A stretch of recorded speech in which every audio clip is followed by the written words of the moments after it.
North Korea's oldest fighter opens fire on America's most advanced helicopter. August 14, 2025. The skies over the Yellow Sea are ablaze. A North Korean Mi-24 Hind helicopter, a 14-ton Soviet relic, opens fire with its 23mm cannon, firing hundreds of rounds at an American AH-64E Apache Guardian. Sparks fly as the shells hit the Apache's armor, but the American helicopter remains undeterred. This is no ordinary encounter.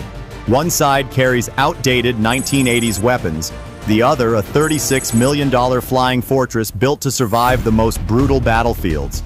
In that moment, the balance of power becomes painfully clear. Hin's desperate aggression sparked a confrontation that lasted less than an hour, ending with a destroyed helicopter, a crippled submarine, and a humiliation Pyongyang would never forget. What would happen if North Korea fired first?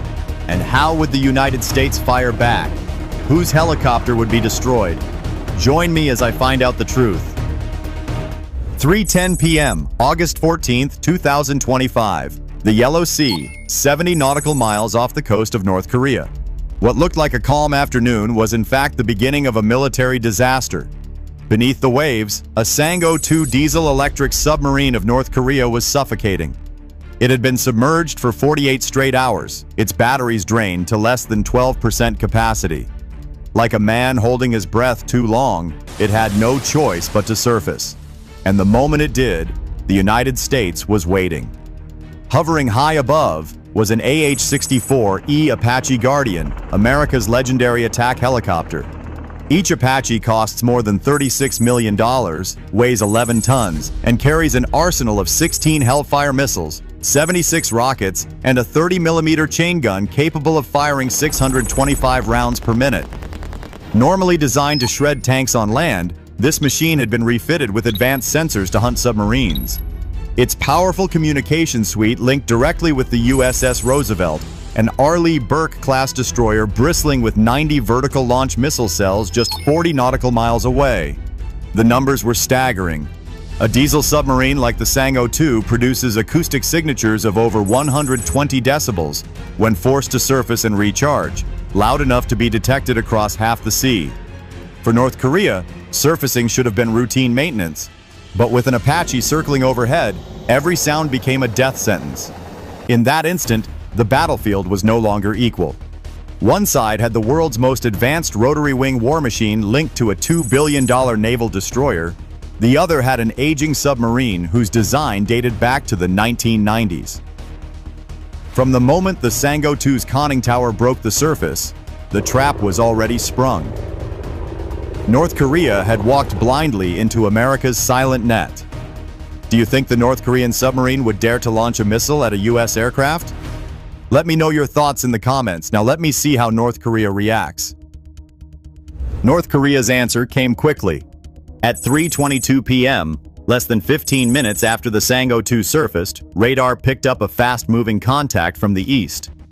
Pyongyang had scrambled one of its so-called Pride of the Air fleet, a Mi-24 Hind, a relic imported from Russia in the 1980s. What the regime still called an attack helicopter was in reality a 14-ton flying museum piece, carrying outdated weapons and avionics nearly 40 years old. The orders to the pilot were simple: force the Americans away. To the brass in Pyongyang, it was theater. To the pilot, it was a mission of national honor. But to the men aboard the AH-64 Apache, it was nothing more than a nuisance. The Hind dove across the Apache's nose at barely 1,600 feet altitude, firing off flares in a crude display of aggression. The radio crackled with a warning in heavily accented English: "American aircraft, leave area immediately." There was one fatal problem. Both helicopters were still 50 nautical miles inside international waters. The Apache crew knew they were legally untouchable, and militarily untouchable in every other sense. Then came the devastating blunder. In response to the intimidation, the Apache lowered its dipping sonar directly into the sea, sending a crystal-clear message: "We still have your submarine." You don't intimidate America with noise and flares. All you do is expose your weakness. General Alexis G. Grinkowicz, U.S. European Command. Panic erupted below. The Sango II's captain, realizing his position had not only been detected but actively tracked, ordered an emergency dive. The submarine dropped at a dangerous rate of more than 15 meters per second. Cavitation bubbles roared off the propellers, and the pressure hull groaned under the sudden depth change. The noise reached 130 decibels, loud enough for the entire U.S. carrier strike group to hear. Instead of saving the submarine, the Hind had signed its death warrant. In trying to intimidate the world's most advanced military, North Korea had handed it priceless intelligence and blown its own cover wide open. What was meant to be a show of strength was, in reality, a public humiliation unfolding in real time. The surprise was coming before you know it. Support us by liking and subscribing to the channel. Now come with me to witness the stubbornness of North Korea. At 3:36 p.m., the fragile balance shattered. Convinced that the Americans would never dare to retaliate, the North Korean pilot pulled the trigger. A burst of 23mm cannon fire, nearly 400 rounds per minute, ripped through the sky toward the Apache. The Mi-24 Hind was designed to terrify unarmored vehicles and infantry, but against the AH-64E's titanium composite armor, rated to withstand hits up to 23mm, the attack was little more than fireworks. Shells sparked and ricocheted harmlessly off the Apache's side panels. The Apache's gunner barely flinched. Years of training and the confidence of flying a machine built to survive frontline combat meant this was just another day in the office. Yet, to the North Korean pilot, the lack of effect triggered panic and rage. He yanked the Hind into a banking turn, locked his radar onto the Apache for a second engagement, and armed his aging Igla-V air-to-air missile, a weapon with an effective range of barely 3 miles. Inside the Apache cockpit, alarm screamed. The crew immediately prepared to retaliate with 2 AIM-92 Stinger missiles, each capable of reaching speeds of Mach 2.2 and slamming into targets with devastating precision. The American pilot squeezed the trigger, but nothing happened. The launch button jammed. The missiles sat inert on their rails. For an agonizing 6 seconds, the Apache was a sitting duck. Across the sky, the Hind's missile seeker found its tone. The North Korean pilot grinned. He had his lock. One more button press and the world's most feared attack helicopter would be engulfed in flames. And then, fate turned. The Apache's firing system suddenly cleared. With a deafening roar, 2 Stingers streaked off the rails at over 1,500 miles per hour. In less than 4 seconds, they closed the gap.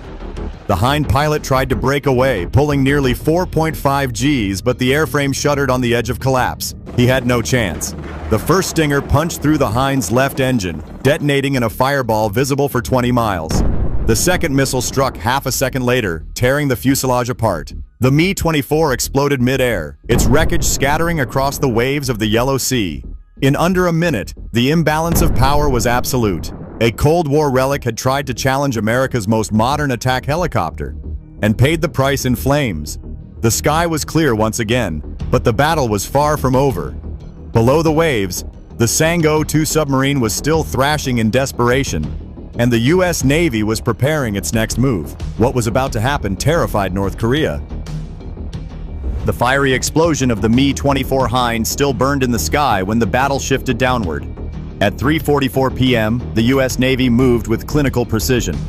From the deck of the USS Roosevelt, an Arleigh Burke-class destroyer bristling with 9,200 tons of steel and 90 missile launch cells, a MH-60R Seahawk, call sign Romeo, lifted into the air. Unlike the Apache, Romeo was built for this exact moment: submarine hunting. Within minutes, the Seahawk's rotor wash whipped the waves as its crew deployed a dipping sonar capable of scanning to depths over 1,500 feet. The echoes returned fast. The Sango II submarine was attempting frantic evasive maneuvers. Its captain ordered crash turns at angles so steep that stress cracks echoed through the hull. But every maneuver created more noise. The American sonar operators smiled. The sub was practically broadcasting its own obituary. Then came the hammer. From just 2,800 feet altitude, the Romeo crew, released a Mk-54 lightweight torpedo, a weapon packing a 96-pound high-explosive warhead. Traveling at over 40 knots, the torpedo homed in on the submarine's cavitation trail like a bloodhound on scent. To add pressure, the destroyer itself launched a RUM-139 VLASROC, an anti-submarine rocket capable of striking targets more than 12 miles away. The Sang-O-2 had no escape. At 3:57 p.m., the Mk-54 detonated against the submarine's aft section. The shockwave rattled the hull, sending bulkheads shuddering and knocking crewmen off their feet. Water began flooding two compartments. Emergency alarms blared. For a diesel-electric sub with a displacement of only 370 tons, even a partial hit was catastrophic. Yet the submarine clung to life. Though crippled, it managed to level off and limp deeper into the Yellow Sea.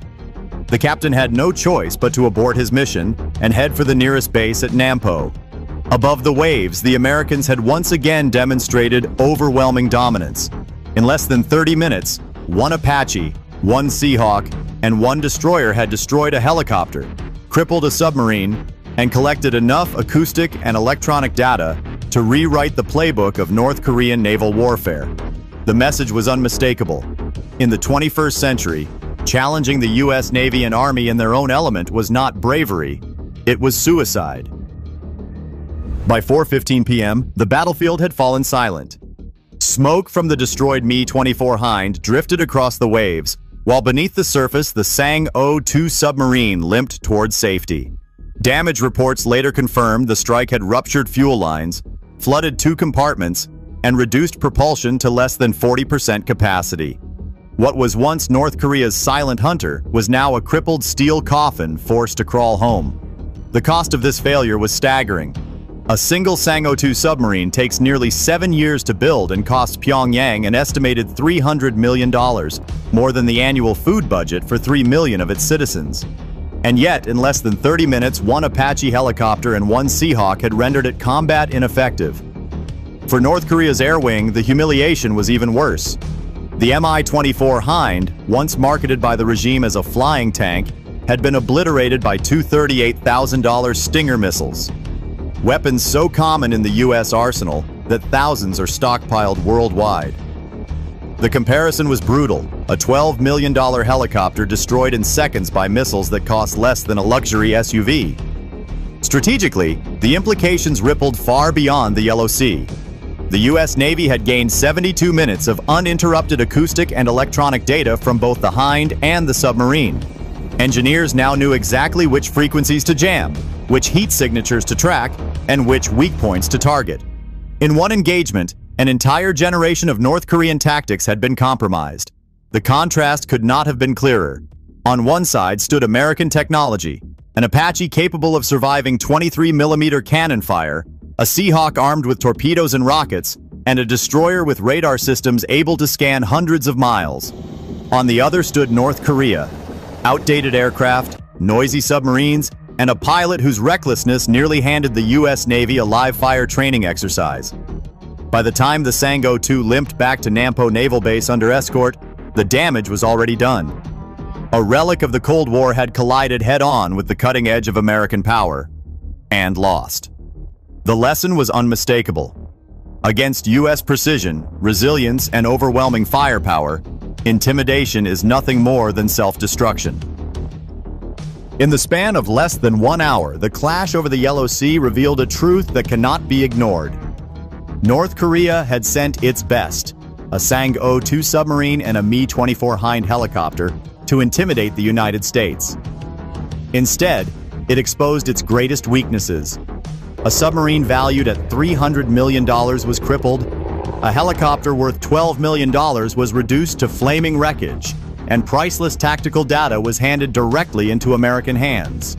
The imbalance was overwhelming.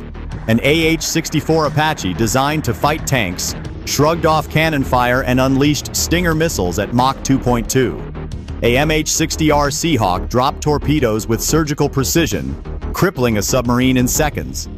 And a U.S. destroyer stood ready with 90 missile launch cells, each capable of obliterating threats far beyond the horizon. Against this, North Korea's so-called strength proved to be little more than noise, panic, and failure. But beyond the numbers lies the deeper lesson. In modern warfare, arrogance and outdated technology are fatal. The North Korean pilot believed he could frighten the world's most advanced military.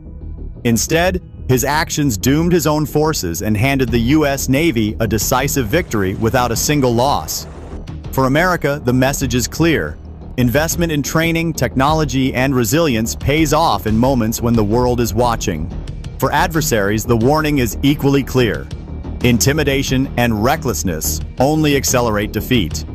This was not just a battle in the sky and sea. It was a demonstration of what happens when raw aggression collides with discipline and modern power. If you value this kind of analysis and want to keep uncovering the real lessons behind today's conflicts, make sure to like, share, and subscribe. Your support helps us continue bringing you the untold stories of modern warfare.